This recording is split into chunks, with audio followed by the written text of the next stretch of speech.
सुरागीलाल news channel के Uttarakhand bulletin में आप सभी का स्वागत है। आइए नजर डाल लेते हैं आज की कुछ प्रमुख खबरों पर। रामनगर में किसान का आरोप, 80 क्विंटल धान की एंट्री नहीं, भुगतान अटका। सिरौली कला को नगर पंचायत बनाने की मांग तेज। सीबीएसई बोर्ड परीक्षा शुरू, पहले दिन गणित का पेपर। रामनगर को जाम से राहत की तैयारी, 343 वाहनों की मल्टी स्टोरी पार्किंग प्रस्तावित। यूयूएसडीए के खिलाफ आंदोलन की तैयारी। रुद्रपुर में आशा सम्मेलन, उत्कृष्ट कार्य करने वाली आशाओं का सम्मान। तहसील दिवस में एडीएम ने सुनी फरियादियों की समस्या, लापरवाह अधिकारियों को लगाई फटकार। अब खबरें विस्तार से। रामनगर में एक वरिष्ठ किसान ने सहकारी कार्य केंद्र पिरुमंदारा पर गंभीर लापरवाही का आरोप लगाया है। किसान का कहना है कि 80 क्विंटल धान की तौल होने के बावजूद पोर्टल में एंट्री नहीं की गई, जिससे उनका भुगतान अब तक अटका हुआ है। आपको बता दें, रामनगर की दुर्गापुरी निवासी 70 वर्षीय किसान सुरेश चंद्र नैनवाल ने प्रेस वार्ता कर बताया कि उनकी ग्राम लोकमानपुर चौपड़ा पिरुमंदारा तहसील रामनगर जिला नैनीताल में लगभग 20 एकड़ कृषि भूमि है। वर्ष 2025 में उन्होंने 15 एकड़ में धान की खेती की थी। हल्का पटवारी द्वारा 25 क्विंटल प्रति एकड़ के हिसाब से पैदावार तय की गई। किसान के अनुसार उन्होंने 20 नवंबर से 8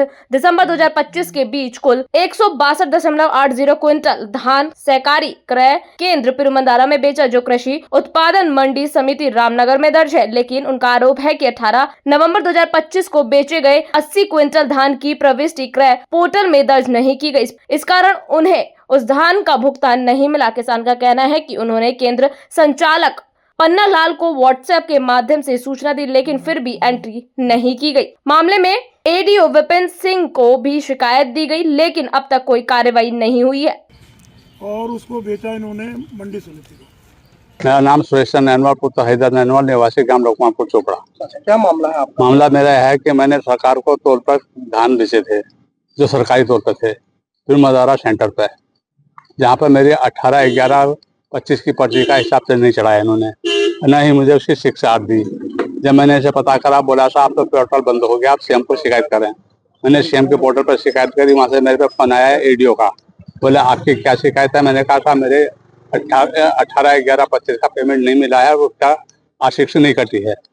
उसके बाद वो चुप हो गए, कोई जवाब नहीं दिया। फिर मैंने डीएम साहब को पत्र लिखा 29/1/26 को, उसका भी कोई जवाब नहीं मिला। इसलिए मैं कहने का मतलब है कि काश्तकार का इस तरह से शोषण किया जा रहा है एजेंसियों द्वारा, सरकारी एजेंसी द्वारा, जो कृषि उत्पादन मंडी समिति है। किच्चा क्षेत्र में सिरौली कला को नगर पंचायत बनाने की मांग तेज हो गई है। सैकड़ों लोगों ने जुलूस निकालकर एसडीएम कार्यालय पर प्रदर्शन किया और मुख्यमंत्री के नाम ज्ञापन सौंपा। पूर्व विधायक राजेश शुक्ला के नेतृत्व में सिरौली कला के लोगों ने जुलूस निकालकर नगर निकाय चुनाव कराने की मांग उठाई है। प्रदर्शनकारियों का आरोप है कि किच्चा से कांग्रेस विधायक तिलक राज बेहड़ के इशारे पर उच्च न्यायालय में रिट दायर कर किच्चा और सिरौली कला के नगर निकाय चुनाव में बार बार अवरोध डाला जा रहा है, जिससे क्षेत्र की जनता में नाराजगी बढ़ गई है। इंदौर किच्चा की जनता ने मुझसे अनुरोध किया था कि सरकार ने जो नगर पालिका अलग दी है सिरौली कला को, उसका जो कोर्ट में कांग्रेस विरोध करवा रही है, उसके विरोध में जनता सड़क पर आना चाहती है। आप भी आइए। मैं आज इनके साथ आया और मुझे अच्छा लगा कि आज बड़ी संख्या में सिरौली के हजारों लोग, किच्चा के लोग आज सब इकट्ठे होकर आए और सबने ये कहा कि सरकार ने जो सिरौली को किच्चा से अलग करके जो नगर पालिका बनाई है, वो एक अच्छा कदम है। और हम चाहते हैं कि किच्चा और सिरौली कला में अलग अलग चुनाव हों। और जो कोर्ट में रिट डाल करके कोर्ट को गुमराह किया जा रहा है, ये कहा जा रहा है कि सिरौली के लोग नहीं चाहते, किच्चा के लोग नहीं चाहते, ये गलत है, ये झूठ है। और इसी झूठ को बेनकाब करने के लिए आज इतने लोग आए। मुझे खुशी है कि आज कम से कम सच्चाई किच्चा के सामने आई। लोग ये समझ गए कि कांग्रेस पार्टी को मुस्लिम से, सिरौली से या किच्चा के लोगों से उनके विकास की कोई चिंता नहीं है। उन्हें सिर्फ सिरौली को किच्चा में इसलिए रखना था कि किच्चा का वो वोट बैंक बना रहे और जिससे वो किच्चा का चुनाव जीतें। उन्हें किच्चा के विकास या सिरौली के विकास से कोई मतलब नहीं है, वरना वो इतने सालों से रिट लगा करके सिरौली में चुनाव को ना रोकते, 1 साल से किच्चा का चुनाव ना रोकते। तो मुझे खुशी है कि आज इतनी बड़ी संख्या में लोग आए हैं। आज दूध का दूध पानी का पानी हुआ है, लोग निकल कर आए हैं। मैं चैलेंज करता हूं कांग्रेस के लोगों को कि आप सिरौली अलग नगर पालिका बनकर रहेगी, वहां पर चुनाव होकर रहेंगे, किच्चा में चुनाव होकर रहेंगे। अगर आपकी मां ने दूध पिलाया है, आप उसे रोक कर दिखाना। आप कह रहे थे हम रोकेंगे, रोक कर दिखाना। और ये भी कहना चाहता हूँ कि जो आप बार बार कहते थे कि हम नहीं होने देंगे चुनाव, कोई माइक करके दिखाए तो आज मैं बड़ी विनम्रता से कह रहा हूँ कि चुनाव भी होंगे, सिरौली कला अलग नगर पालिका भी होगी और कांग्रेस का सुपड़ा भी साफ होगा। उधम सिंह नगर जिले में केंद्रीय माध्यमिक शिक्षा बोर्ड की हाई स्कूल और इंटरमीडिएट की बोर्ड परीक्षा आज से शुरू हो गई है। पहले दिन हाई स्कूल के विद्यार्थियों ने गणित विषय का पेपर दिया। मंगलवार सुबह 10:30 बजे से जिले के विभिन्न परीक्षा केंद्रों पर गणित की परीक्षा आयोजित की गई। परीक्षा केंद्रों के बाहर सुबह से ही छात्र छात्राओं की भीड़ दिखाई दी। वहीं अभिभावक भी बच्चों का हौसला बढ़ाने के लिए केंद्रों पर पहुंचे। परीक्षा देने पहुंचे विद्यार्थियों का कहना है कि शुरुआत में उन्हें थोड़ी घबराहट थी, लेकिन साल भर की तैयारी के बाद अब वे आत्मविश्वास से भरे हुए हैं। कई छात्रों ने बताया कि गणित का प्रश्न पत्र अपेक्षा के अनुरूप रहा और वे अच्छे परिणाम की उम्मीद कर रहे हैं।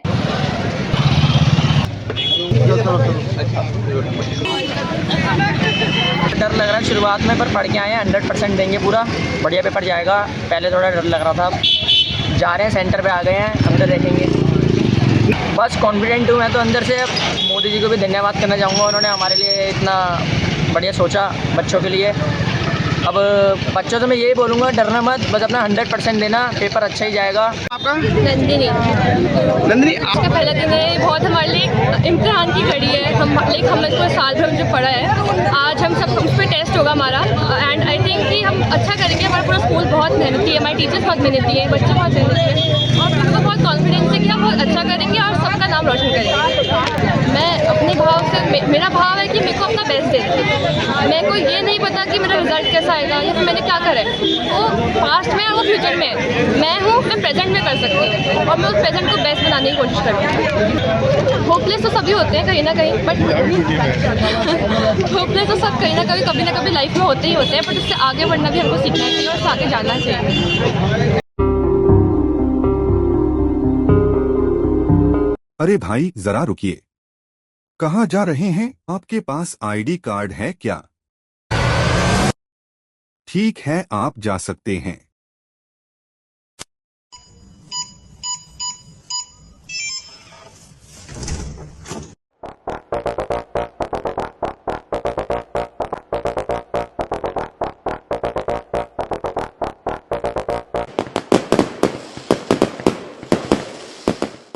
यूनिको पेश करता है प्रीमियम पाइप्स और फिटिंग्स। यूनिको में है दम, यूनिको नहीं किसी से कम।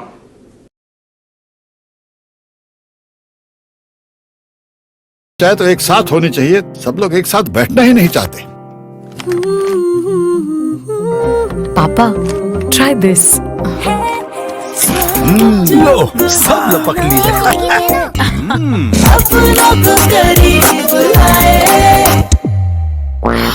ये क्या हाल कर दिया है रूम का? बस कल से चाय मेरे रूम में।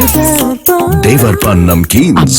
कॉर्बेट नगरी और पर्यटन स्थल रामनगर में बढ़ते ट्रैफिक दबाव को देखते हुए प्रशासन ने मल्टी स्टोरी पार्किंग निर्माण की दिशा में एक बड़ी पहल की है, जहां 343 वाहनों की क्षमता वाली पार्किंग का प्रस्ताव तैयार किया गया है और जल्द ही इसकी EFC प्रक्रिया पूरी की जाएगी। रामनगर की पुरानी तहसील के पास जिला विकास प्राधिकरण के तहत मल्टी स्टोरी पार्किंग का प्रस्ताव शासन के संज्ञान में है।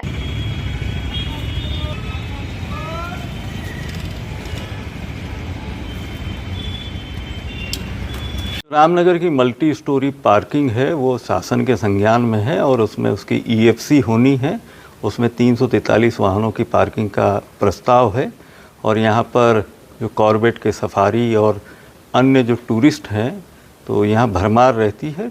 रिजॉर्ट संचालकों से भी साफ़ सफाई स्वच्छता का आग्रह किया गया है और जो रोड साइड पार्किंग है या यहाँ पर खेल के मैदान है, मिनी स्टेडियम है, पार्क सौंदर्यीकरण वगैरह है, उस दिशा में शीघ्र ही ज़रूरी एहतियाती कदम उठाए जाएंगे और जाम को निजात दिलाने के लिए जो हमारा NH है उसमें भी वाइडनिंग का और सुदृढ़ीकरण का काम गतिमान होगा जल्द। हल्द्वानी में कांग्रेस नेता ललित जोशी के नेतृत्व में स्थानीय लोगों ने सिटी मजिस्ट्रेट कार्यालय में ज्ञापन देते हुए साफ शब्दों में चेतावनी दी है कि शहर में शिविर रेंज, नालियां और सड़कों का निर्माण कर रही एडीबी की कार्यकारी संस्था यूयूएसडीए के खिलाफ बड़े आंदोलन की चेतावनी दी है। कांग्रेस नेता ललित जोशी का कहना है कि पिछले 2 साल में शहर में 40% भी काम नहीं हो पाया। अब हालात ऐसे हैं कि बरसात में महामारी फैलने की आशंका है। जगह जगह सड़क टूटी हुई है, नालियां चौक है और सड़कों की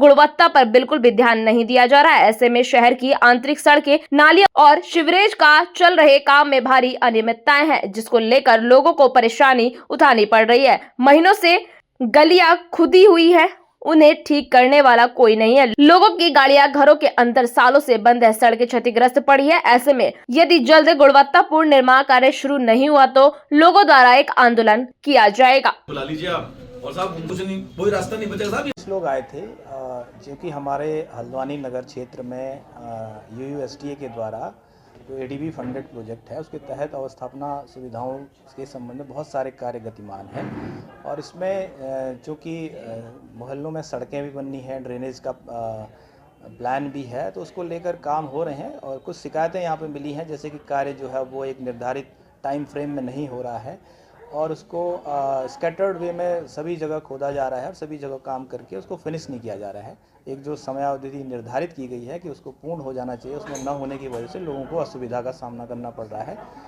यूएसडीए के अधिकारियों से भी मेरी वार्ता हुई है और इसमें शीघ्र ही हम लोग एक उनके साथ और नगर निगम प्रशासन के साथ मिलकर एक डिटेल समीक्षा बैठक इसमें करेंगे और साथ में जो इसका जो फील्ड विजिट है वो भी करते हुए इसमें कोशिश करेंगे कि इसमें इस तरह की आगे शिकायतें न आए और समय पर कार्य पूरा हो और साथ में गुणवत्ता भी बनी रहे। ओपन बोल रहा हूँ, अगर आप सिटी मजिस्ट्रेट साहब ने हमें आश्वासन दिया है, शीघ्र ही अगर इस पर बात नहीं होगा, अगला धावा यूएसडीए में होगा कुलदीप सिंह जी के वहाँ, जो उनके जो सबसे टॉप मोस्ट अफसर है। मेरा निवेदन है उनसे भी, अगर ये मेरी बात को सुन रहे हैं संभाल लो इनको।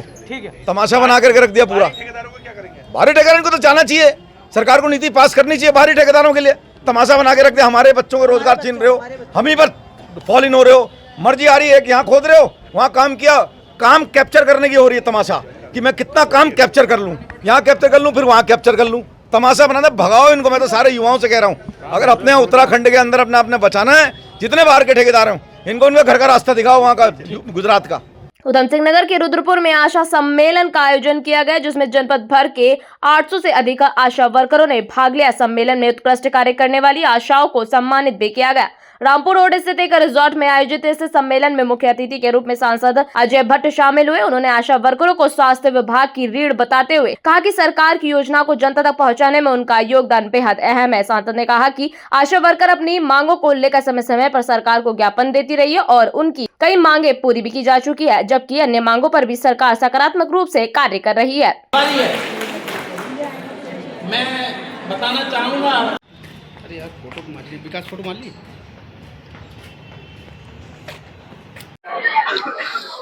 आशाएं समाज की रीढ़ और स्वास्थ्य विभाग की रीढ़ हैं। जिस तरह की सेवाएं आशाएं दे रही हैं वो अविस्मरणीय हैं।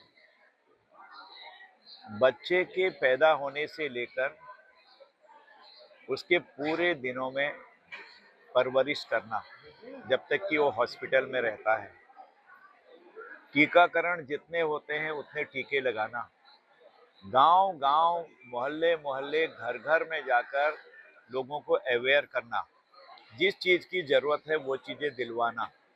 कोरोना के दौरान तो आशा बहनों ने अपने जीवन को भी दांव पर लगाया, आप सब जानते हैं। उन्होंने आज एक सम्मेलन यहाँ आयोजित किया है।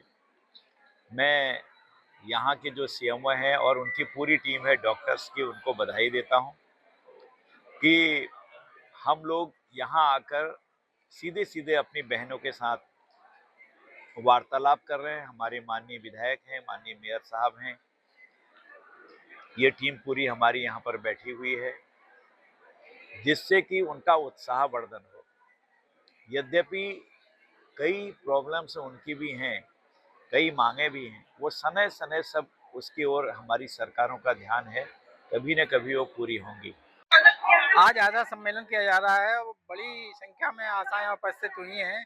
इसमें आशाओं को उनको एक वो दिखाना कि हमारी उनकी भी एक इम्पोर्टेंस है डिपार्टमेंट में, वो हमारे डिपार्टमेंट की रीढ़ हैं, उनके द्वारा कई काम किए जाते हैं और आज आशा सम्मेलन करके अपने जनप्रतिनिधियों को बुलाया है, उनके विचार और वो भी अपनी बातें रख सकते हैं। तो ये सम्मेलन एक बहुत ही फ्रूटफुल है और इससे समाज को आशाओं के द्वारा अच्छा कार्य किया जाएगा, उनको सम्मानित भी किया जाएगा, जिससे उन्हें आगे कार्य करने की प्रेरणा मिलेगी।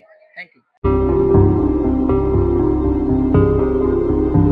अरे भाई जरा रुकिए, कहाँ जा रहे हैं? आपके पास आईडी कार्ड है क्या? ठीक है, आप जा सकते हैं।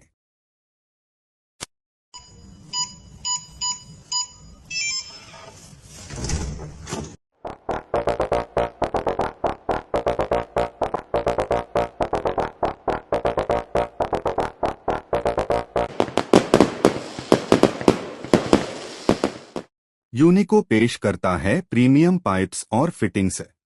यूनिको में है दम, यूनिको नहीं किसी से कम।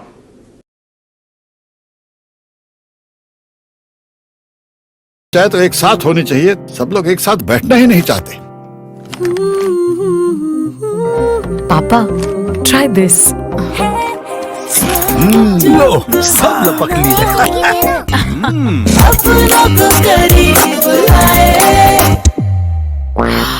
ये क्या हाल कर दिया है रूम का? बस कल से चाय मेरे रूम में। देवर पान नमकीन। रामनगर तहसील सभागार में आयोजित तहसील दिवस में अपर जिलाधिकारी प्रशासन ने फरियादियों की समस्या सुनते हुए कई मामलों का मौके पर ही समाधान किया और लापरवाह अधिकारियों को बड़ी चेतावनी दी है। मंगलवार को आयोजित तहसील दिवस में अपर जिलाधिकारी प्रशासन विवेक राय ने शिविर में पहुंचे लोगों की समस्याएं सुनी। इस दौरान एसडीएम गोपाल चौहान, तहसीलदार मनीष मारकाना सहित विभिन्न विभागों के अधिकारी मौजूद रहे। वहीं तहसील दिवस में 25 से अधिक फरियादियों ने अपनी समस्याएं रखी, जिनमें सड़क, पानी, बिजली, शिक्षा, स्वास्थ्य और अवैध नशे से जुड़ी शिकायतें प्रमुख रही। अधिकांश समस्याओं का मौके पर ही समाधान किया गया, जबकि शेष मामलों के शीघ्र निस्तारण के लिए संबंधित अधिकारी को निर्देश दिए गए हैं। उत्तराखंड बुलेटिन में फिलहाल इतना ही। ऐसी तमाम खबरों को सुनवाई की नहीं है, सुनवाई अभी चल रही है। 25 शिकायतें मेरे सामने रखी हुई हैं, निरंतर शिकायतें आती जा रही हैं। तो जब तक अंतिम शिकायतकर्ता भी यहाँ पे रहेगा, सभी हमारे अधिकारी बैठे रहेंगे, मैं भी रहूँगा और प्रयास किया जाएगा कि मौके पे ही समस्या का निस्तारण हो जाए। जितनी भी शिकायतें आई हैं उसमें विस्तार से सभी जो शिकायतकर्ता हैं उनसे वार्ता की गई है, जो विभाग हैं उनसे भी वार्ता की गई है, जो हमारे मध्य उपस्थित जनप्रतिनिधिगण हैं, ब्लॉक प्रमुख हैं, माननीय प्रधानगण हैं और बीडीसी मेंबर हैं, कोई जिला पंचायत सदस्य है। उत्तराखंड बुलेटिन में फिलहाल इतना ही। ऐसी तमाम खबरों को देखने के लिए जुड़े रहिए सुराग लाल न्यूज़ चैनल में। धन्यवाद।